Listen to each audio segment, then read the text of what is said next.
Hello and welcome to the RSGPodcast, episode 81. 81. 81. Not to be confused with 80. Right. Which definitely is not. It's definitely not 80. We're tired. We are tired. We are tired, man. Yeah, here we are. It's been a long day. Just ate pizza, going into a food coma. I'm playing way too much Dark Zone and Division this past weekend. Should have been watching Daredevil. Should have watched Daredevil. That was my homework, and I, just like when I was in school, didn't do it. Oh, man. So, I didn't know it was homework, or I wouldn't have done it either. well, that's why we didn't tell you. Well, if it makes you feel better, you only did some of it. Right. Very, very little bit of I it. probably wouldn't have turned it in still. I'm like, this isn't complete. Right. How many episodes did you watch? I watched 4.5 episodes. Okay. Well, we can go ahead and talk about that. I mean, you're going to be basically... Oh, well, if you don't mind spoilers. Huh? No, I'll just comment on how he's wrong. Okay, that works. I haven't even seen it, but I'll go ahead and take that because I don't care. Yeah, we can do spoilers if you want, or I can try and do like let's do spoilers. non-spoilery for the most We part. can do spoilery. No, I'm still going to watch it. Right. So... well, let's save that for last then, because that's probably going to take up the majority of the time. Okay. Because we don't really have a whole lot to talk about. Mm-hmm. Do you want to hit on some Hearthstone stuff first? Yeah, just we'll probably actually cover these cards later. It'll probably be another week before we actually do it, but Yeah. we'll have a bunch of cards to cover at that point. It'll take us a good hour. Are you guys going to do the like you did last time? Yeah, we're going to go through card by card or we're whatever. gonna go through card by card. Go through all the spoilers. The last time it was just an adventure, so there was less cards, but there's gonna be a lot of cards, so we're gonna break this one up a little bit over a couple episodes. Yeah. But I guess specifically, some more cards were released this weekend. I think. Well, let's talk about the forbidden mechanic, for lack of a better term. Okay. It's not really a mechanic, right? Not really. But it appears that every class is going to have a forbidden card Oh, of some sort. Don't touch. It's forbidden. Right, as it's verboten. Yeah. Forbidden. It's forbidden. Verboten, yeah. So, and it's a zero cast card, Alright. spell, that uses up all of your remaining mana to some effect. Right. Right, and it's different depending on what class you are. Like what class is forbidden, whatever card it is, right? Right. So right now we're looking at the Priest card, Forbidden Summoning, I believe. And it is 0 mana. Use up the rest of your mana. No mana allowed. And I'm just kidding. I don't know. all the mana allowed. Right. And then summon a creature that is equal to the cost of a random creature, equal to the cost of mana spent. yeah. So you can play it on turn 10 and get yourself a 10 cost creature. Play it on turn 1, get yourself a 1 cost creature. Right. Which is great because it kind of fixes a lot of you can use it as a tempo card of anything, right? Like if you just needed a tempo creature of some sort. It's random, so you might end up with a shitty creature you didn't really want, but I don't think you ever end up... There's occasionally situations where you end up with a creature you legitimately don't want. But most of the time you're going to end up with a creature that you do want. right. Not necessarily an awesome one, but you just wanted something there. Right. This is a great card because one of Priest's biggest drawbacks currently is that it, other than Dragon Priest, it doesn't do well on curve. It doesn't tempo things out. It has a lot of turns where you heal yourself then do nothing. Yep.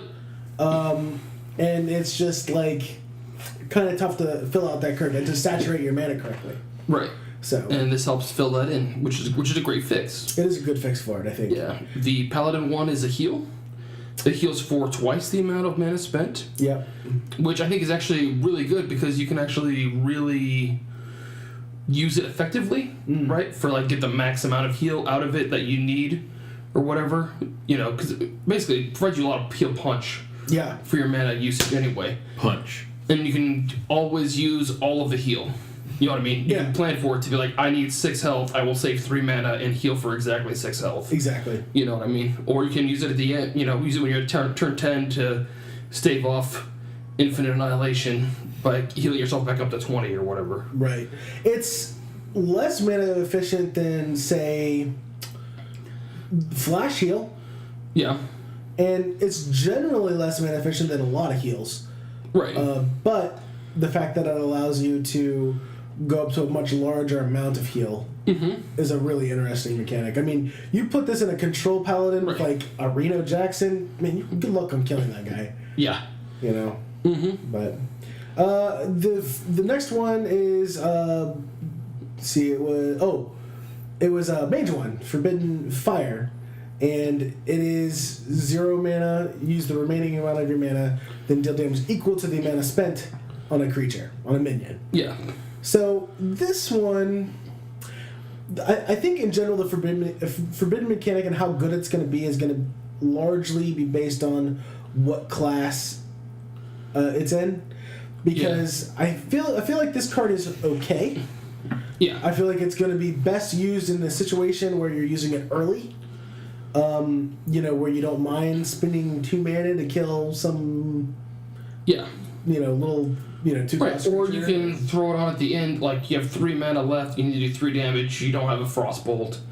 You can throw it in there, like on a turn 7 where you summon something else, or you can use it to do a lot of. I think it come in handy for a lot of like pinch in a lot of places. Yeah. You know what I mean? Well, and it kind of like, I don't know, a lot of people, it's generally going to be an early card because Mage already, if they want late game removal or even mid to late game removal, they already have it in Flamelands. Even though Flamelands doesn't see any play now, right? It doesn't have the flexibility that this card has. Yeah. Whether or not this card sees play, my initial guess is no. I don't think it will. Maybe in Tempo Mage. Yeah. I could easily see this being run in like a Tempo Mage setup, but because you can throw it out and keep tempo whenever. Yeah. Yeah, but we also don't know, like I said, what else the set is going to bring and like that. But I think the Forbidden mechanic is an interesting development in how they're thinking, right? Yeah. Well, they're doing a lot of like little changes in this, and they're not adding any like big new keywords or anything like that. As far as I can see, they haven't shown anything where It's not that we've seen yet. I doubt they will. Right. Honestly, I think what you're going to see is a lot of like older known mechanics tweaked in a way that's actually going to create a lot of change. I think a lot of people are seeing these cards and going, "Oh, this is boring. This isn't interesting," because it's basically this. But what a lot of people don't realize is that these small changes will make a pretty big difference on how things actually play out, right? So I think these little changes are going to be, because these are a lot. The whole like, I guess the aesthetic behind this expansion is like things we know that are now corrupted due to old gods. Right. So you're seeing a lot of things like the Polluted Hoarder, or recently released the Infested Tauren, right? Things like that. So it's going to be mechanics that you've seen before, but have slightly changed costs or how they function. They're going to function in similar ways and will fit similar spots, but they'll be different enough to really shake things up. And a lot of people are not seeing that. Yeah, like the Infested Tauren is sort of a replacement for Sludge Belcher, right? Yeah, a little bit. It's a little less expensive. You get a not as good taunt the first time around. You summon a creature with more attack after it dies, but no taunt. So it's a little more offensive. So make some changes there. But in the arena, Sludge Belcher was a card I would take a lot of the time. Oh yeah. You know what I mean? It was really good because it's really effective at destroying tempo. Yeah. But this card's not going to be as effective at slowing tempo down, so it's not really a replacement for Sludge Belcher at all. Yeah, this is what a lot of people immediately make that conclusion. Oh, it's like a Sludge Belcher, or a tempo stopper. I'm like, this isn't really gonna fit the same niche that Sludge Belcher did. It's not there to destroy the tempo. It's not there to stop a really aggressive deck. It's really there to provide value. It's kind of like it's more like Yeti than it is Sludge Belcher. Else, really, yeah. Because it's the same amount of stats. A 2/3 Tauren for 4 mana that dies and becomes a 2/2 slime. Yep. Eat 4/5 worth of stats. Except for now it's split up, and now you can split your damage up. Yeah. How you like. Mm-hmm. And it can't be just immediately removed with one attack. Right, or with one removal card of some sort. Yeah, it takes. So I mean, in some ways it's better than Yeti. In other ways it's not as good as Yeti. Right. Because. Yeah. Well, if somebody silences it, then you don't get the same stats for that Yeti. Yeah. You paid 4 for a 2/3 taunt. Exactly. And you feel stupid. Yeah. But. Yeah. So it has different weaknesses, and that's what you're going to see a lot with these cards. You're going to see, a specific sort of place that it's copying or mimicking, but it's not going to have the same weaknesses. So you have to play against it differently. You got to think about it differently. Right. And I think it's going to be interesting. I think it's going to be very. I mean, we do have the Cthulhu stuff, which is really new. Yeah. Cthulhu and the Cthulhu mechanics are very new. However, it's only happening with Cthulhu. Right. Yeah. None of the other world gods have the same Followers that Cthulhu has. Yeah. So but it'll be interesting to see how it all works out. Yeah, I agree. When it comes out. Yeah, and I'm looking forward to talking about the new priest card as well that was just released today. That looks interesting, but we'll talk about that on a different video or cast. But yeah. All right. Well, thank you for that insight on. Oh, you couldn't have been more transparent when you said that. I don't think. Yeah, well, I don't know. Hearthstone seems like a fun game. I've said it before. I mean, I don't play it. Yeah. I'm sure if I sat down and messed with it, like I like Magic the Gathering, but it was more because of the group thing that we get together, we play Magic the Gathering. Right. Hearthstone is me playing other people online. Now, granted, Right. I could play friends. 99% of the time, I don't even look at the name of the dude who I'm playing against. He's just a paladin deck or a rogue deck or whatever. You can get a similar effect in Magic, but it requires things like phones. I mean, Roby has come over before and we've just played here. Yeah. Like him on his phone and me on my computer. And you can still do that, and it's still a lot of fun when you do that, as long as Roby isn't screen watching. Which he generally doesn't. Wow, I usually don't. Well, lots of times it's not going to make a lot of difference to what I play anyway. Because I tend to play, like... And this is always my problem in Magic, too. Why I was never, like, really competitive in tournaments a lot of times. Because I tend to play my game. I don't play to what your game is. I tend to play my game. And hope that my game is good enough to beat your game. So even if I watched him most of the time, I'd still be like, nah, I'm still going to play this. I'm still going to play that. Like, unless I knew he had, like... a specific removal for like if he had I knew he had like a Shadow Word Death or whatever for like a high damage creature, I wouldn't play my creature until I had something else to attempt to bait it out with, but I wouldn't even bother screen watching most of the time. Do you guys think, like, looking back at before Hearthstone came out, when you guys were just reading about it, are you as excited, like, has it lived up to the excitement that you guys had? Because I'm sure you guys were pretty excited about it when it first came out, or were you guys kind of like, I'll let Ruby answer this first. All right. I wasn't that excited when it first came out because it loses a lot of the complexity of Magic. And as you know, playing against me in Magic, the complexity is where I excel. The mind games. In the mind games and in complicated turns and setting up large combos that all have to do with whatever and playing on the stack.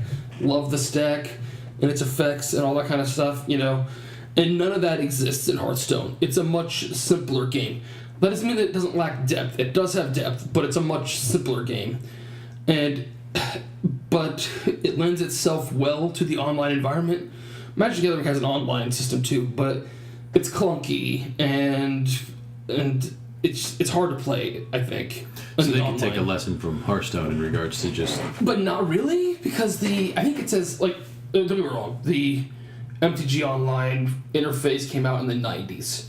And it looks like it came out in the 90s. It hasn't changed. No. But because it is much more complicated, if I play an instant, you have to have a chance to respond to that. Right? So I gotcha. And if you're not paying attention to what I'm doing because you finished your turn and you don't have anything to react with, it will still ask you, and you still have to say, I have nothing to respond with. You know what I mean? So if you have, if I played something, you're supposed to respond to it, and you're over on your other monitor looking at porn or whatever because you have nothing to do, I have to wait 45 seconds for you to be done before I can continue on with the rest of my turn or whatever. That would be annoying. So it's kind of annoying and clunky in that fashion, and it's slow moving, I think, which is something that Hearthstone, because it lacks that complexity, does well. The turns are relatively quick most of the time. Even when they're not quick, they're forced into being. They're forced into being right. We're forced into being. They're forced into a certain length, because there is a rope that comes up and burns out. It ends your turn regardless. So there have been turns on Magic the Gathering Online that I've seen people take that were as long as entire games of Hearthstone. So I mean, it's a much more, like you said, because it's much more complex. Mm-hmm. It doesn't. It was a game. Magic was a game that was created to be played across from somebody else with some form of instantaneous sort of communication going on. Yeah. Where you can see another person. So if they're looking at porn on their phone, you know, hey, it's your turn. Right. Quit looking at porn. You know, or I can look at you. I can cast the spell. I can look at you. See, you can nod or whatever. I can see that you're not doing anything. I can move on with my turn. You know. So you weren't as hyped for Hearthstone when it came out, but now you enjoy it. It's fun. I do enjoy it. There are lots of times when I do wish it was Magic, but I enjoy it for what it is too. Okay. It's a big thing for Ruby to admit that he's really just stuck in the Magic mindset of what he wants Hearthstone to do and be. It's pretty big of him. It's true. Yeah. For me, it's actually surpassed most of my expectations. Oh, wow. I was excited for it when they announced it, but I was very skeptical. I was like, meh. Well, it's kind of the first. No, well, it's not really the first. It was kind of, but it's like the first one doing it right. Well, when I saw how they were, because in Magic you have physical cards. They're the shape of a card. Yeah. And when I first saw Hearthstone play it, I'm like, these are cards. These are like token. This is weird. I don't like it. Because I was a lot like Ruby. I wanted it to be more like a card game. More like Magic. And fact is like Blizzard realized that this is an entirely different space that they're playing in on the online space, and they made the game for that online space, and it excels at being what it is in that online space. So as an online game, I think it's amazing. I would never print Hearthstone cards out though and try and play. No. In the real world. Do people do that? Hearthstone. Not that I know of. I'm sure there are some nerds. So. It'd be so annoying to do it for any kind of the RNG effects. Right. It would be too obnoxious. It truly would be. But they have used those RNG effects and the ability the fact that it is online to really great effect. Yeah. And it ends up being a game that has less complexities, but I would say equally large amount of depth as Magic in the end. And I really enjoy it for that. Because you have to learn how to play around, instead of playing around this very complicated like turn in Magic, you have to play around the RNG in the game, and you have to know what's the best time to take advantage of the RNG or to trigger RNG, and also to order your turn and your sequencing of your play around the fact that RNG is going to maybe screw you here or maybe not. Right. And you have to maximize and minimize the risk and the reward. And that's not something that Magic has, because Magic doesn't have RNG. So the RNG factor of Hearthstone is what gives it its depth of play, which is very different than Magic. They're two different beasts. Yeah. Magic has different RNG, but yeah. The RNG in Magic, even though the RNG in Magic that exists is almost entirely based off your draw. Right. Which Hearthstone also has. Yeah. But obviously, since you're drawing into your mana and your lands, the resource manipulation is a much bigger deal. Right. Obviously, in Magic, I think the difference comes in the sense that even that RNG in Magic is pliable. It's something that you can interact with. You can interact with your deck. True. You can interact with where your lands are coming, because you can kind of force that out with different abilities and stuff. Hearthstone really doesn't have anything like that currently. I would like to see some kind of deck manipulation on Hearthstone. I think that would be very cool. Yeah. I think it would also be very powerful. So because you're just looking for your bomb cards. You're just looking for your combo and right. cards. You're just looking for whatever it is that gets you to win the game. So they have to be very careful, and it has to be a very limited sort of ability. It can't be something that's on a bunch of cards, I don't think. Mm-hmm. But I would like to see something like that. It would be cool. Yeah. No, that's cool. Well, it's just interesting to get that kind of take on that. Because for me watching the game, it just seems like another card game. Most video game card games I couldn't really get into. Like if you look at the old Final Fantasy games, a lot of them had a card mechanic. Even Witcher 3, or I think all the Witchers had a card mechanic, or yeah, they have a card Gwent game. Or whatever it's called. Yeah. I can never get into them, and I think that whole mindset that I can't really get into video game card games is what keeps me from really jumping into Hearthstone. Now it's probably the wrong idea or the wrong view set, but at the same time it's like I don't know. It just It's not wrong. I mean, it's just how it is. Like, I totally get that. I have to disagree with Connor, so I have to tell you that it's wrong. But in reality, I agree with Connor. It's not wrong. Yeah. You like what you like, man. You like what you like. Like, and Hearthstone is a much more enjoyable game when you're playing with friends live. Like, if we're in the same room. Yeah. Like, I can play with Roby online against each other. It's not as fun as when he's just sitting right here for us. Yeah. That's maybe because that's how we grew up. We grew up, playing these sort of games across from each other. And that's how we like to spend our time in these sort of games and these Yeah. things. The other thing I wish Hearthstone had was an ability to play multiple players, like not just duel. They only have 1v1 Hearthstone. Yeah. And I agree that Hearthstone would be way more complicated in a 3-person or 4-person setup, but it would be interesting to see. Of cooperative play, I don't think you will ever see it happen. Yeah. I don't think you'll and the reason why I say outside of cooperative play is because they've already tried their hand at like a cooperative tavern brawl, which I thought was actually pretty brilliant. That was actually a lot of fun. Really enjoyed that. so they did have something where like you and Roby could team up against 2 other players. No, it was up against a AI opponent. AI opponent. Oh, okay. So it was only team up against an AI. Yeah. Yeah, the AI opponent was pretty random, RNG based, but Yeah. it was still overall a pretty cool mechanic. Yeah, it was a lot of fun. Yeah, It was less fun playing with someone you didn't know. And because lots of people, like I played that Tavern Brawl a lot with people who did not understand what was going on. right. Right? And so they would like use their direct damage spells to try and kill me instead of kill the taunted minion everyone's supposed to be trying to kill. And I'm like, you're not doing it right. So, would you guys enjoy? Now I'm just throwing shit out there at this point, but like, say they had a setup because they do things like Next Ramus. I mean, they have these things where they have raid bosses and stuff you fight, and the heroics and stuff you fight. Would it be kind of cool if you could have like 4 people on your friends list all play together? So it's like what we do in Magic the Tower games.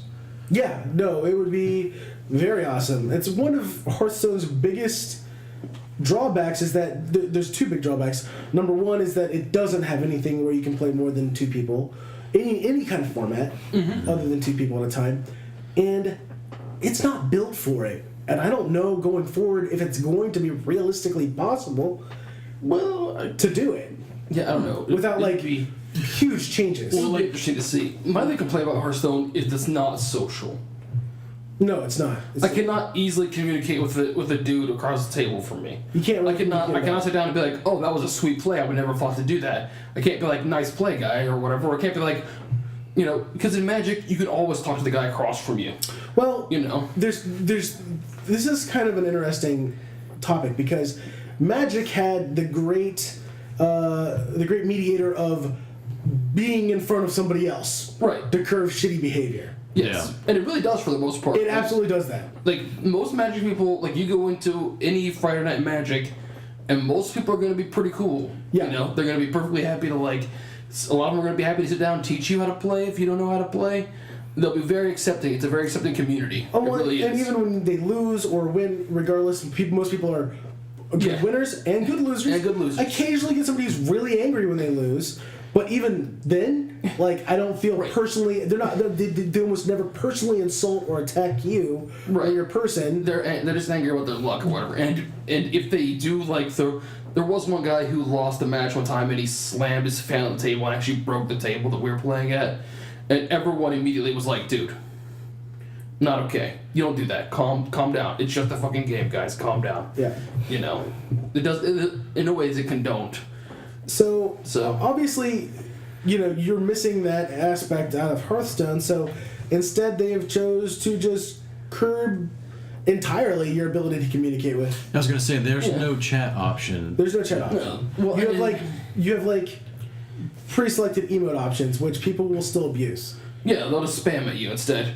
Or my other thing is like the whatever bad mojo or whatever they call it is at the end. Bad manners. Yeah, like Batman. Like when you know you're gonna win, and you just play a whole bunch of like win more cards, or spend a whole bunch of time like jacking around on your turn, or whatever. Like that's like the accepted behavior. Yeah. Lots of times. Like even in tournaments, you see them like televised tournaments. People will just spam emotes, or whatever. Like during tournaments, and shit. I'm like, really, guys? Really? That's how we want to like advertise the community here? Is that we're those people? You know? So it's unfortunate because, you know, the fact is if I had the ability to chat with somebody, 9 times out of 10 I would be like, well, that was really cool, or that was amazing, or hey, can I see your deck, or hey, you know, I would actually have conversation because I grew up playing Magic. I grew up realizing that there's some camaraderie to be shared here. I don't have to focus on being a shithead online.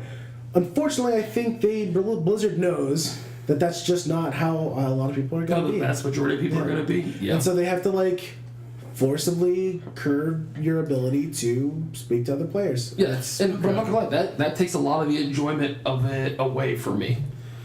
You know what I mean? Because I can't be like, I can't like, dude, that was amazing. How did you think of that? Or, you know, I really like the deck you designed, or whatever. The question is though, Robbie, is how much more would it take away or not? If I could get all the people could just be shitty to you all the time. Like, this is the reason why I don't play League. Yeah. It's not because League was a bad game. I actually really enjoyed that game. But the community was shit. The community was fucking awful. Yeah. And I'm like, I don't awful. like. I don't want to play with like fucking 13-year-olds or 25-year-olds who are acting like 13-year-olds or 40-year-olds who are acting like 12-year-olds. Yeah, I don't. You know, I just don't want to deal with it. So, as awesome as it would be to have the communication, to have the multiple like friends playing against a thing, ultimately the game's better for not having it, because like you said, it does suck that you can't communicate and talk, but like you said, this is a free game. Well, you didn't say this part, but like League of Legends is a free game. The community is shit on there because anybody can play it, anybody can do that. You're not committing to it by any kind of monetary, which I guess if you think about that, didn't really help. Like WoW came, like in the beginning with that, it was kind of, the community is a little different, but I don't know. So, yeah, well, cross servers will kill the community a while. Yeah. Right. But I'm thinking more like the being able to trash talk each other. It would just be an extended version of Twitch at this point, wouldn't it? You think? Yeah. Probably. Yeah. It wouldn't be that. Is it better for it? It's hard to tell because the community's never been given the opportunity to prove itself otherwise. Right. But a previous experience with other games. So. Probably not, but it's hard. It's really difficult to tell. I mean, I've gotten a number of friend requests before, and I've accepted them. And there were people who wanted to talk about the match, and were really cool. And we actually had a really cool discussion about how the match went down, or whether or not I was going to lose. Or I guess your way around not having communication is if you are friend requesting these people, or they're friend requesting you guys are playing, then you could use the Blizzard chat. Yeah. But well, you can't. Like I said, it gives you. They started giving you the option to, like, send a friend request to the guy who you just played. Okay. So after the match, you can send him a friend request, and if he accepts, you guys can chat or whatever. Right. You know. Now I've accepted just as many friend requests, and then have them just say some shitty thing about how I'm a no skill, talentless, whatever player, whatever class I happen to be playing, and then I'm not going to have that much effort to tell you that you this game. Yeah, well, I agree. I would never go through that much effort either, and I'm just like, wow, why are you like? I just don't. I'm like, what's the point? Now, mind you, it's a rarity that I get a friend request at all. So it doesn't happen often. But I think I've made a grand total of like 3 people on my friends list, and maybe 3 others that have just hit me up, and all the time I've been playing to like yell at me about how I'm terrible at the game or whatever. Yeah. So. Yeah. It's amazing that we have this great tool for communication with like literally anyone across the world, but because we're all shitty, we have less communication than we really could. If there's less communication with the person who I play with in Hearthstone, there's a part of me that I see here in like a Magic tournament. There's a part of me that goes, where's my freedom to interact and my, I hate to say free speech, but I'm going to use it here. Okay. Understand what I'm don't saying. Need free speech. Speech. Got it. Right. But where's my freedom to speak? Where's my Yeah. Our community acts like fucking 12-year-olds. We need to be treated like it. Yeah, that's fair. It's just the way it's going to be. Yeah, but it's all the truth. It's like we're going to continue to act like it. Yeah, I think it's funny you think they're going to grow up at any point, given the opportunity. I don't. But well, then we just keep getting treated like it. That's how it works. Like, you turn it off and you just don't go back. Yeah. And if the indication of how, like, a lot of online correspondence works amongst the gaming community and people that age, you can look at things like Twitch and YouTube and comments and Instagram. You can look at all that stuff. Yeah. And how much of it is just fucking vile. Twitch is just attention whoring. It literally, like, Twitch comments are just attention whoring. It's 12-year-olds who get on the internet and demand attention by saying vile, horrible things. Or 25-year-olds who get on the internet and demand attention by saying vile, horrible things. And, yeah, that's They're performing. That's a good... They are literally 4-year-olds acting out and performing. That's all any of it is. I have a couple people that That's I follow. all any of it is. I have a couple people that I follow on YouTube that make videos of different games and stuff like that, and a lot of their friends now do sole Twitch stuff, right? They'll do all streaming and put their stuff up on YouTube because of the way YouTube's going. I have one guy that I watch, he's like, I don't do Twitch. I don't do Twitch streaming. Here's my videos. You either like them or you don't. I get paid through advertising and sponsors and stuff anyway, so I'm putting this stuff up here because I'm not going to subject myself to being berated every time I decide to play for 2 or 3 hours on the internet. Yeah. It's like, you can do that in the comments on YouTube and I can ignore it easier there. So I was like, that makes a good point. I mean... But that's all any of the comments are. Most everybody just makes anywhere on any of these things. But that is indicative of how the community is acting. I mean, it is indicative of what it happens online. Maybe it is just nothing more than attention whoring. And the easiest way to do that is to be... Because people don't want to hear, like... balanced, non-offensive, non-aggressive arguments or discussion. They don't want that. You can try that in a forum. Choose anyone. I don't care. Right. And see how far that gets you. Ignored, yeah. Yeah. Do you think that's... I'm going completely off subject of whatever it is that we go off of, but like... Yeah. Since, like, the community... People haven't always been that way on the internet. I mean, you had chat rooms and stuff like that where you had your one dick or so that would be there. You had your group that would always catfight. You could always go to a different room or whatever. But now it just seems like everybody all the time, they realize they have a voice and the first thing they say is something violent. They just go for it. And then the next person tries to top it. You think that's just because, like, our society now is more fear-based or just, like... No, there's a lot of potential reasons. My personal thought on the thing is that back in the beginning... we realized as people that we were talking to other people. That's true. Because we spent most of our time talking to people before that. So you had a sense of, I mean, you knew that the other person on the side of the screen was a person. Was a person. Yeah. I think kids grow up just looking at a screen and having fewer and fewer human interactions, and there's more of a disconnect. I agree. It's a lot of disconnect. Well, there's a lot of, like, visual feedback that you don't get in communication on the internet, right? So... Because everything on the internet seems insincere. Right. I could type in anything, and depending on how the other person reads it, that's how it's going to be.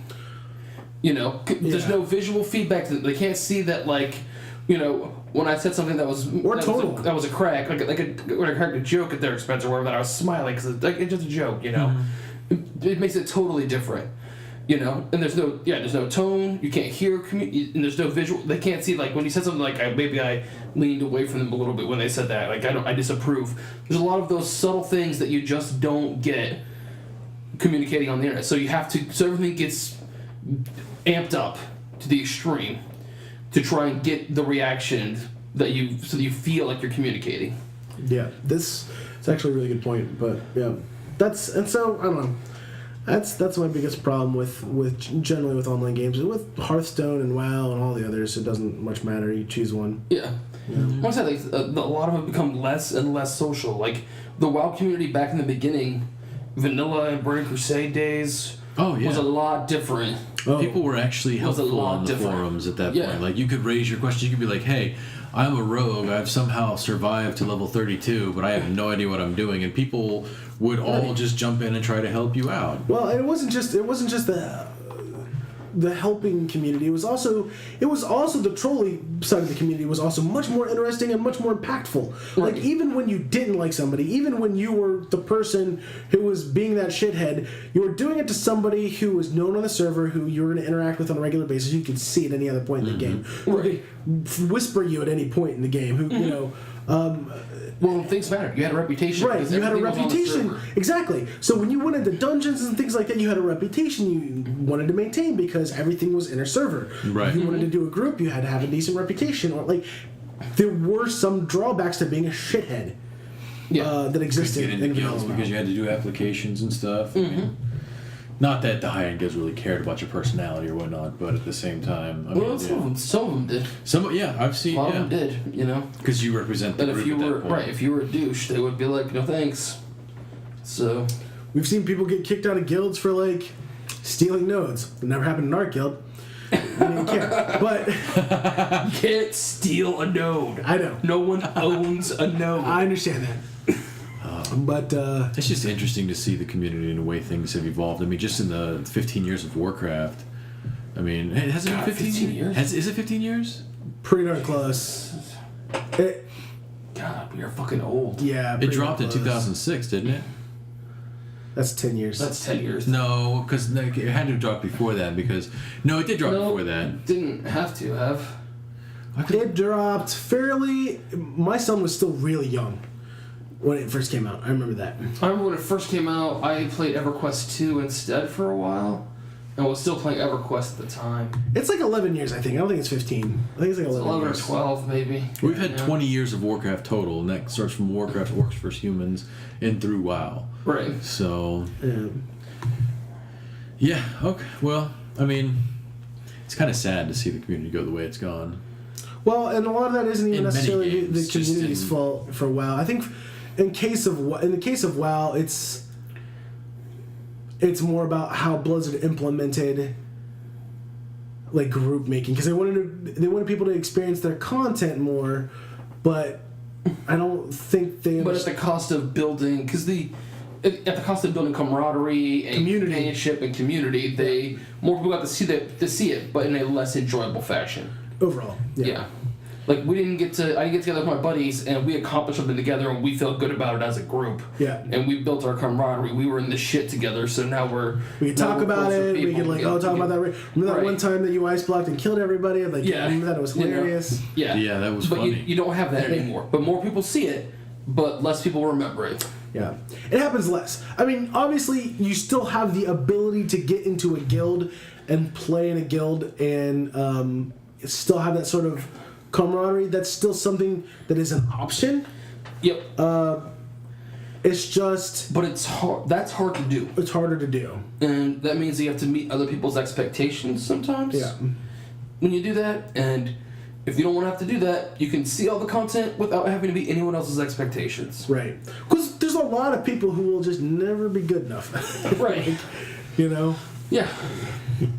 Well, it takes some commitment and some investment, and that's the big thing. Like, nobody wants to invest in anything. Yeah. I don't know. There was a number of actual in-game relationships that have turned into actual friendships, or have just, at the very least, during the length of time that we interacted in the game, were good online friendships, we should say, because of the way WoW used to be. Yeah. But when LFR became a thing, when LFG became a thing, and you could just instance into, like, we stopped meeting new people. Yeah, we did. It kind of just quit happening. Right. Like, almost altogether. It was like we all grew up and got a job. Yeah. And then just stopped meeting new friends. Yeah. That's what it felt like. Well, we can go ahead and jump off that and go over into Daredevil. We have been ranting for a while. Yeah, for a long time. Well, it was kind of fun. I don't know. It was good to get an idea. Well, I suppose we could skip Division unless you want to talk about it specifically. Let's talk about contaminated guns. Okay. Oh, jeez. Okay. We'll touch on Division for a little bit. Okay. Just, not a whole while. But... about the Dark Zone. Okay, before you get into this, Roby, because Roby's going to go on a rant about why certain things in the Division are ridiculous. Okay. Before you get into that, Roby, realize that this is an MMO, and tell me what other MMOs that you've played somehow make some weird, crazy logical sense where they shouldn't. Like, nope. I'm not going to do that. Okay. I'm just saying. It's fair. No different than any other MMO, and they're like silly justifications. That's fair, I suppose. I suppose that's fair. There are other MMOs that have silly justifications. At least the guys who are shooting guns at you drop guns. Right. That's true. This is true. So before he goes on his rant, he's referring to the high-end content in the new Division game, the Tom Clancy game Division. The Diversion. The Diversion, yes, we got it. But you go into the zone, and okay, so in case you It's called the dark zone. right, in case you haven't paid attention to it at all, it's contaminated. There's a smallpox, a genetically modified smallpox, or I should say laboratory modified. I don't really know how it's modified in some way to basically be really, really contagious, very fast, and just like, Deadly. Yeah, horribly deadly. Everything in the zone is considered off limits because it's all contaminated. Everything in the dark zone is contaminated. You have to wear your mask and everything. You go through this UV lights going in, UV lights coming out, which is going to be part of his argument. But yeah, so you go in there, you get your higher end game. You have to go to an extraction point, load your items that you've taken or that you've won in the thing in the dark zone, and they have to be taken out to be cleaned before you can get them. You can't just like get them, equip them, and go on about your day. That's the short. Now, please, Roby. Okay. Tell me your opinion. So, in the dark zone, you have to get a bag. Correct. And the bag is where you stow the gear that you need to take out to be cleaned. Correct. It's a biohazard bag. Yeah. But it's a very small bag. It is. It fits nice on the back of your book bag. Right. Which looks very neat and clean. It is very neat and clean. It's very visually appealing. It's middle. But there's no fucking way a sniper rifle fits in there. Roach Mary Poppins. All right. Let alone 5 sniper rifles. I understand bag I want to be the size. game of reason here. I want to the voice of reason here. That bag size in all MMOs is ridiculous. But you're not wrong. But let's take it a step farther. None of those bags even fucking show. So your character is literally holding what 12 fucking 12 bags fucking bags, right? that are None of holding which show swords, shields, dust, Yes. toys, And if they mats, didn't show me the fucking bag- trees. And if they didn't show me the Trees, bag, too. I wouldn't give a fuck. But they made a visual representation of the bag, So let me get this and now straight. that bothers me. So let me get this That straight. bothers me. Let me get this straight. Now it bothers me because they give a visual representation of the bag, No, and it's completely. Let me wildly rephrase the accurate. question so you can I'm actually busy answer. ranting right now. Your ranting sucks. Let me get this straight. I can hold literally like an entire forest of trees in 12 bags, and they just don't show on my character at all in any way, shape, or form. And I that's accept that somehow as better. reality. I accept that as reality. All right. Because I also accept that you're carrying a bunch of other bullshit in that backpack that also won't fit in your regular backpack. Stacks. Oh, you mean just like, in the Division? Yeah. Okay, let's be honest. Here's the problem with the Division. It isn't that this is happening, that you can see the bag. It's that it's a hyper-realistic... It's a hyper-realistic game, exactly. That's the difference. All right. That's the difference. It's a hyper-realistic game that's not realistic at all. Also, while you kill the bad guys, they drop ammo and other things that you can pick up and use that does not need to be cleaned before it can be used. So why are the guns different? They have to give you a mechanic. If UV cleans the virus, why can't you carry a portable UV thing and clean your gun? Here's a good question, Ruby. Why do dungeons in WoW, which are nothing more than giant doors, somehow require you to be wearing a certain mythical number of gear level before you can open the door? Because the door is what? Because that's what the game creator said so. Hey, that's kind of how it works in the Division. Yeah. Also, WoW's not hyper-realistic. So... It's also a video game. But- it's right. all, and you can never take a video game and an MMO video game. And I understand. obviously, These are my issues with the Division in general, though. okay. Also, the plotline is bullshit. All right. They infected a bunch of cash money on like, Right before Black Friday. right before Black Friday. And yeah, the virus hit on Who Black the Friday. fuck is pulling out cash on Black Friday to go shopping? Enough. Well, Enough people. there is one mission, spoiler alert, where you have to find kind of the origin source of where it started. Mm-hmm. And somebody who was involved with it actually said, "Oh, I don't have my card with me, or is it okay if I use cash?" "Yeah, that's fine." And then he handed her the bills that were infected, and then from there it went out and... It's supposed to be extremely contagious, so it just needs to be introduced into the system a little bit. It doesn't. People will touch people. It'll travel plenty fast without it necessarily being money to money. The money is just the initial vehicle. It's not how like. So this would have made more sense to you if it was like 1950 before credit and debit cards. Well, even if it was 1992. And Roby, it's the gunpowder. It's the gunpowder. The gunpowder, the bullet cleans. It kills bacteria. Bacteria-free gunpowder. Yeah. Got it. Yeah. Okay, now we're cool. But it's dangerous to carry around enough gunpowder to clean all your guns, so it's just easier to have a helicopter coming. I couldn't even say that with a straight face. It's devastating. That's why I keep it contained in these bullets instead. Because it's too dangerous to carry around. You hook onto the rope. That only 4 people can hook a rope. Only 4 people can put bags on the rope because the helicopter can only lift a total of 36 sniper rifles. Okay, the fact is, you know what I mean? That's too much weight. It's too much weight for this bag. It is a hyper-realistic game that has a zone that has a lot of mechanics that are there for the purpose of gameplay that have very weak justifications. Okay, very weak unlike justifications. WoW, that doesn't even try to bother. They don't bother, right? And if they didn't bother in a Division, I would be okay with it too. But because they bother, it bothers me. You know what? I'm going to buy you the Division book bag. You can buy them at uplay.com. Oh, yeah? Yeah, and I'm going to get you a Division book bag so that you can try to put like 50 sniper rifles in the bag and take a picture. I will make a YouTube video of me trying to jam guns. It's not 50, Roby, it's 9. 9. Yeah. I understand. 9. Yeah, but Which but if you have odd number? Like, why wasn't it just 10? Yeah, why not 10 or 5? Why not 10 or 5? No, like 5 is too short because like you can fill even 9. You fill it quick. Oh yeah. It's gotten to the point now for me where I'm only picking up certain colored items because even though the blue is probably That's racist as fuck. You want to pick up certain colored items? Yeah, purple. Dude, that's fucking racist. purple and yellow Can't Yellow. believe this shit. and white. And what? Yeah, because that's the Bigger ammo. white. That's white. Ammo. Yeah. And your currency. And your currency. But the currency Which is doesn't buy also not contaminated and okay to spend. The currency is like... is ethereal. It's not real currency. It's not like money currency or anything. Right. It's just like...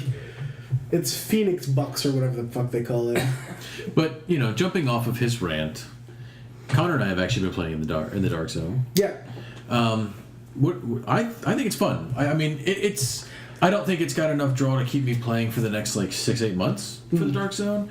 But for right now, I can jump in the dark zone. I can have a chance to get some decent upgrades. I can play with some buddies, do the same thing you do outside, run into potential people. Like even today, we came across like 4 or 5 people that were running rogue. And it was a genuine concern because they've made it so that you lose your loot in the dark zone if you get hit. It was a general concern, like, are they going to come up here since we're now... Because once you fire off the flare saying that you're extracting, it blinks on the minimap for everybody that's there, so everybody can come because they know you're extracting. Right. You can't even like try and extract it a weird...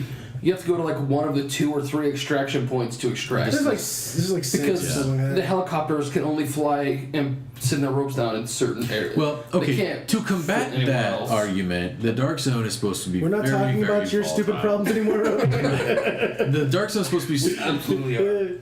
The dark zone is supposed to be super, like, I don't really know if volatile is the right word for it, but like, it's really a no-fly. Like flying your helicopter in there, you're taking a risk because even when you come across, there's like helicopters down everywhere.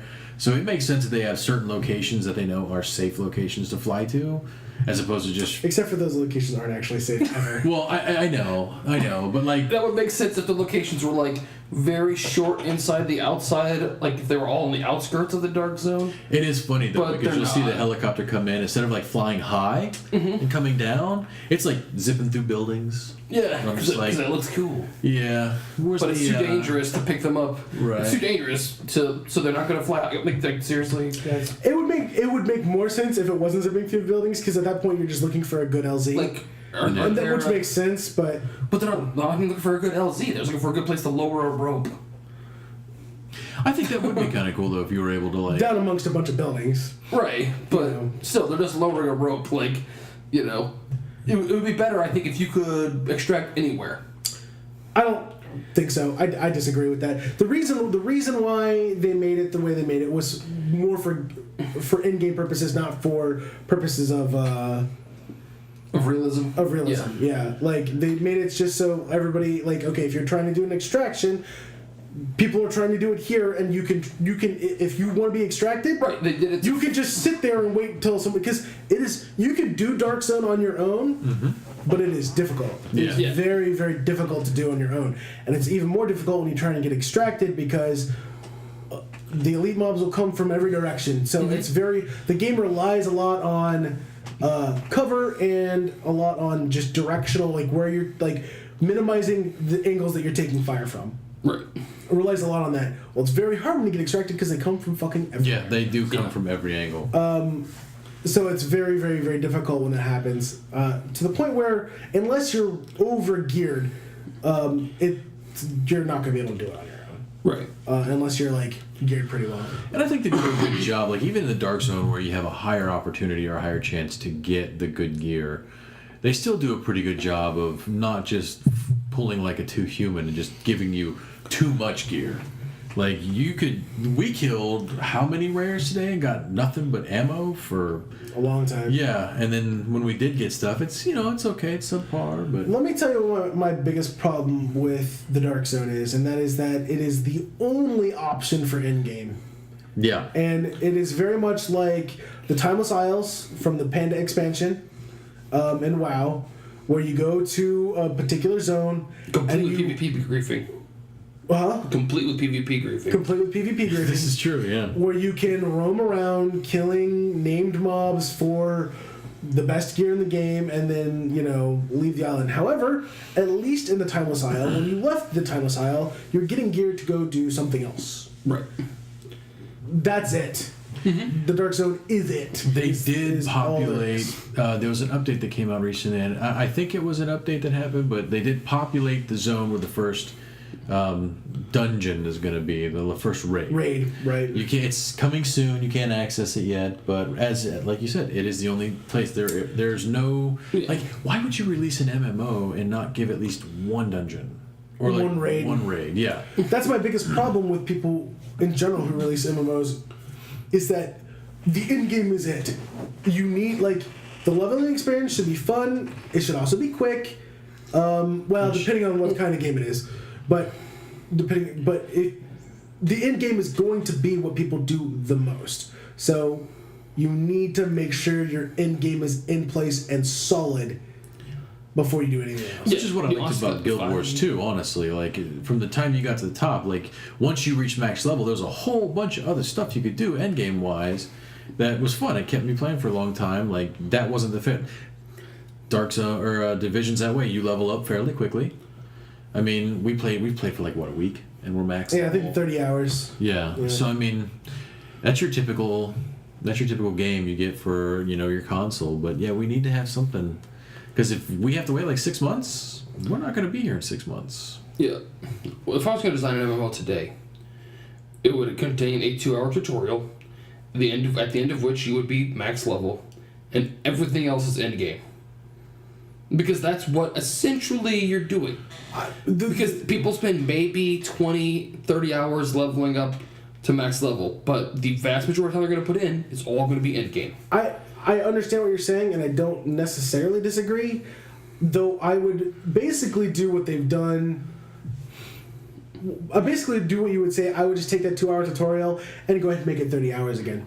Because the thing is people really learn their class from, leveling up. You might not know your raid rotations, but you get an idea, a solid idea of how your class works by playing it for many hours. Or considerable number of hours over the course of leveling. You get a solid idea of how you solo, but without being forced to interact with other people at some point, you don't. Yeah, you have to learn some new stuff, but it's not. But when I say, hey, okay, on this fight, blink over here. Right. You teleport over here. You're not going to go. But what's that button? Right. You're going to know that button. Yeah. You're grasping mechanics at this point. You're not grasping your class, how your class actually functions. You have the basics down, and that's the important part. How many times have you had in WoW when they were I don't know if you played during this point, but when they first introduced the ability to just level a character all the way up, just pay for the money, level a character. Yeah, I was wrong. And people couldn't do shit. had no idea what they were doing. So That's awful. true. Yeah. You would see level 90 rogues running around with decent gear because they give you decent gear when you hit that. Unable to do the basic things. Unable to do anything really. Or mages that just didn't do anything. Yeah. Yeah, mages were a goddamn ton of mages who just couldn't do squat and then just go around to LFR. because you're geared enough to go right into LFR, you're high enough gear for that, and they would just grind LFR and be like horrible, just a horrible drain. Yeah. On the LFR. So I mean, I still think there should be a leveling process. I just think that if I were to make a game, I would make the leveling process pretty vanilla, pretty bland. Like, I would make it as interesting as possible because you're getting your new, or as interesting, all the interest from it would be from getting your new abilities and testing those out. And then make it all about, like, just stupid side quests until you get to the end game, and then you bring on the meat. You know?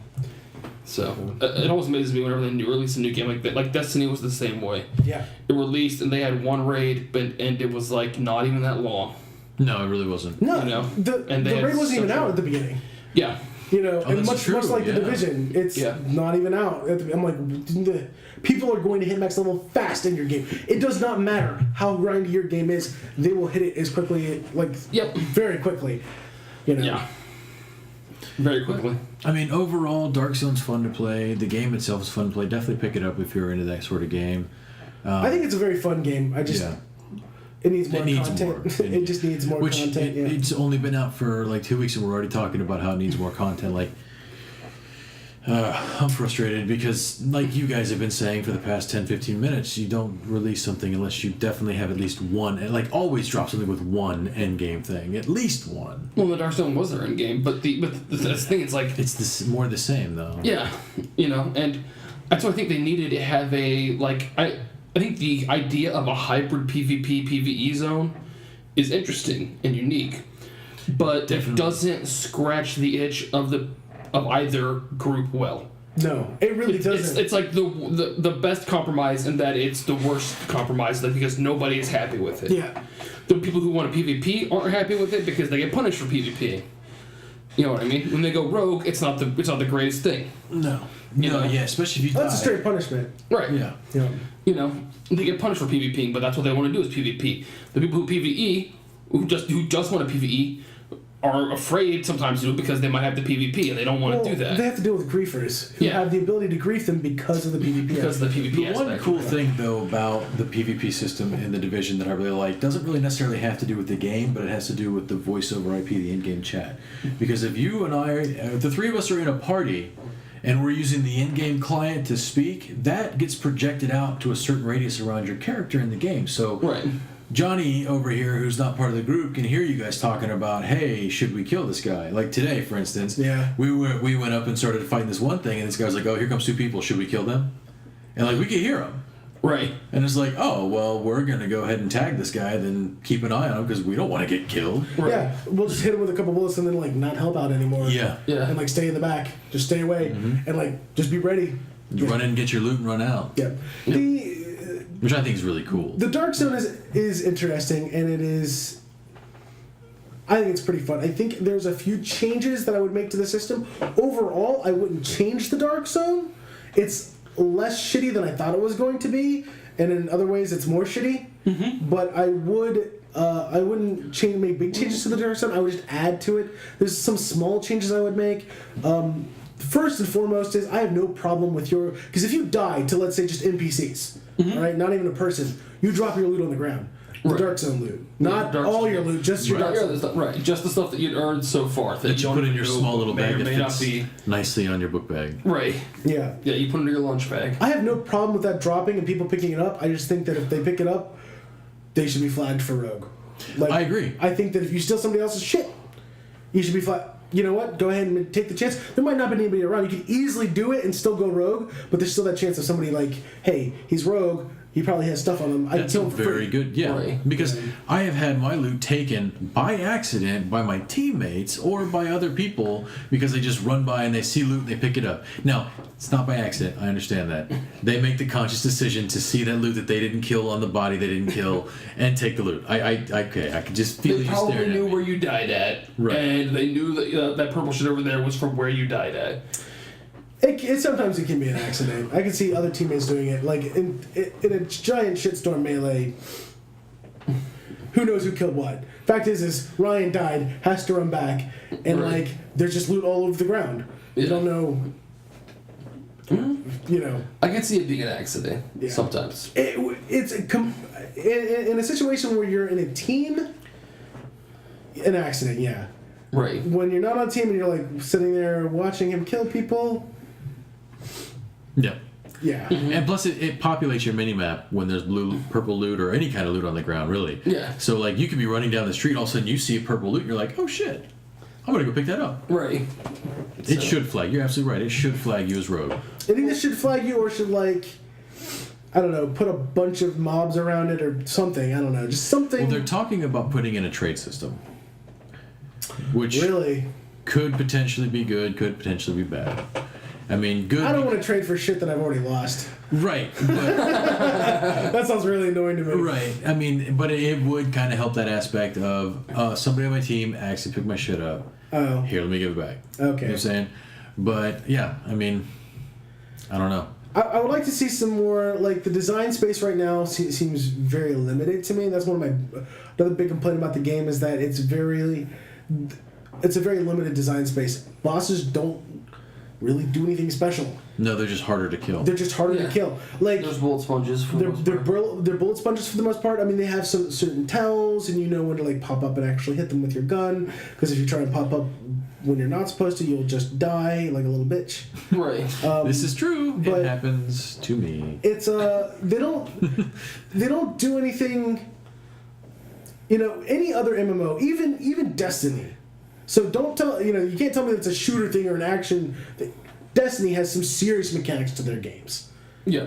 To their bosses, their raid bosses have serious mechanics. Yeah. This game has zero. Yeah. Like, it relies a lot on the AI being smart enough to flank you. Mm-hmm. Which In the Dark you Zone, play it it's cool. enough. Yeah.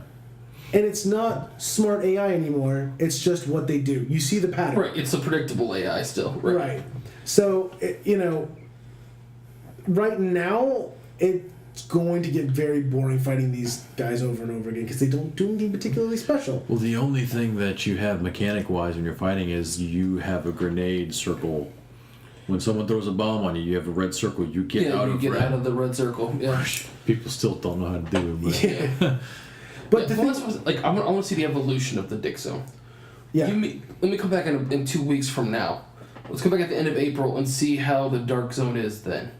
Because as more and more people get in, get the sweet purples that they want, they're going to want to log into Division and play, but they're going to be bored killing stuff in the Dark Zone, so they're going to eventually fall into the PvP roles. Yeah. You know? Yeah. I think a lot of kinda this issue feel could have that been way, solved with a separate PvP, like, call it training. Whatever you want to do. Do a PvP area where you fight PvP games. You know, and then have some PvP rating that they throw in as well. And then have, in addition to that, this Dark Zone where that's hybrid PvP, PvE, where people can go as well. I think we talked about this a little bit earlier, but the hyper-realism of the game is what's holding it back. It's actually what's really limiting the design space, both mechanically and for other types of gameplay, like the straight-up PvP. Just straight-up PvP is kind of hard to, like, justify. Right. Well, that's why just call it training. I mean, look, Yeah. they have weak edge justification for everything else. They can have this weak edge justification too. Oh, I agree. I agree but it's like... I mean, The more weak-ass justification you have, the worse it gets. The worse it gets. Like, I'm not going to sit here and pretend that you're, like, the average person. I think the average person will play the Division and won't even think about that shit until you're like, they're like, yeah, that makes sense. Right. Until you're like, Yeah. how does that make sense? Yeah. You know, and you force them to question, you know, what's just been, like, sort of spoon-fed to them. Mm-hmm. But eventually... the cracks will start to show. You start just making weak justification after weak justification. Same thing with the boss mechanics. Like, what are you going to do next? How are you going to make this interesting? There's plenty of things they can do, I think. But whether or not they do them. Like, hey, this guy has a tank. You have to, like, grab bombs and blow his treads out. Because there's still, like, pick up and grab this thing and walk it over here mechanics that exist. Right. And there's some of that in some of the smaller missions. Yeah. Where, like, hey, turn this valve, now protect it until, like, whatever time. But it's really, really, really simple. Like, it's nothing particularly interesting, and there's no actual boss involved for a lot of them. So, I don't know. Right now, I feel like the design space is limited because you can't have this, like, crazy stuff that a lot of these sort of fantasy MMOs have, or even far-fetched science fiction Right. MMOs have, because you have to kind of make it real. It's not set in that it's not in that world. Yeah. So if you make it kind of crazy, then and why you don't ever question why this giant dragon flies and shoots fireballs down and then allows you to because he's a dragon. create ballistas and you don't question about any of that stuff, or why this guy has a giant pot of lava on his belly that he throws you into. Right. Would you survive somehow? Yeah. You never question any of that stuff because it's just so cartoony. Right. And obviously fantasy. Right. Yeah. Yeah, I agree with that though. I was thinking about that earlier, honestly, just like how much of the Dark Zone truce that's going on with most of the people, because there's some rogues, but it's not nearly as much PvP as I was expecting to happen, is because people are just trying to get the gear so they can do it. Yeah, people are just gearing up. They're not bored with it yet. Right. When they get bored with it, then they'll start PvP. So, I think that's what happened in the beta, wasn't it? Like when they were doing the beta and stuff like that, people were just in the Dark Zone just toying with people. By the end of the beta, lots of people, because you can only level to 9 or whatever, so people who are 9, who got to 9 Friday night of the beta, by Saturday night they were bored, so they were in the Dark Zone killing people. So 2 weeks. We'll revisit that in about 2 weeks to a month or whatever, see what it's all about. Yeah, see how the Dark Zone goes. Yeah. So, all right, well, we've gone pretty far. You want to talk about Daredevil, or do you want to wait until we actually watch it? The rest of us. No, I can do either. It's up to you. What time are we at? It's 11:30 right now. So we've been on for an hour already. So it's up to you. I'll just say this season is at least as brutal. It's more brutal, I think, than the last season. Which is awesome. Yeah, that is awesome. So touch on the highlights then. Yeah, I think the Punisher, Shane Bernthal for the Punisher, I think actually is a really great cast. Yeah. I think he really brings the real Frank Castle to the front. Okay, because he's a great Frank Castle. Because the Punisher, in and of himself, the character of the Punisher is really Frank Castle. Is the interesting part of him. Mm-hmm. The guy who just kills everybody for committing crimes. That's whatever. That's a flat one-dimensional. He didn't wear a mask. Yeah, he doesn't wear a mask. He didn't wear a mask. He was always Frank Castle, the Punisher. Right. Yeah. Right. No, but what I'm saying is he was never the aspect of him where he just kills everyone isn't that interesting to me. No, right. But the tortured soul that is Frank Castle is an interesting person. Yeah. And the occasional moments of mercy or emotion that you would get in the Punisher comic books are apparent in the series. Oh, nice. Okay. You know what I mean? So I was kind of worried they'd make him like a one-man war machine and just have him just wreck shit. He is a one-man war machine who wrecks shit, but he does have emotional moments, and Bernthal does a good job with those. Excellent. Yeah. So it's very rare for me to see Bernthal in a role that I'm not a fan of. I mean, even him in Walking Dead, his character was good. His character progressed from I'm your buddy to I'm gonna backstab you and take control, and that's just who I am. He plays that good. Yeah, well, he was tired of being second fiddle. Yeah, and when Rick was gone, he got to be first fiddle for a while. Mm-hmm. And then when Rick showed back up, he didn't want to go back to being second fiddle. I don't blame him. That makes sense. Yeah, but so that's good. I was kind of worried, but at the same time, I'm like. Yeah, I will say spoilers by the end of episode 4, Daredevil has caught the Punisher and he has been dealt with. But I do not believe that the Punisher is out of the picture entirely yet. Okay.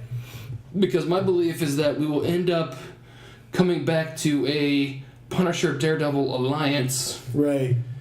To fight the Yakuza by the end. Fascinating. All right. I'm for it. All right. I'm for it. We'll check at least. We'll say we'll at least get to episode 4, at least for us this week. Yeah, and then talk about the sweet fight scene episode 3. All right. The sweet fight scene episode 3. Well, thanks for coming out. Hopefully you liked what you heard. If you didn't, like us anyway.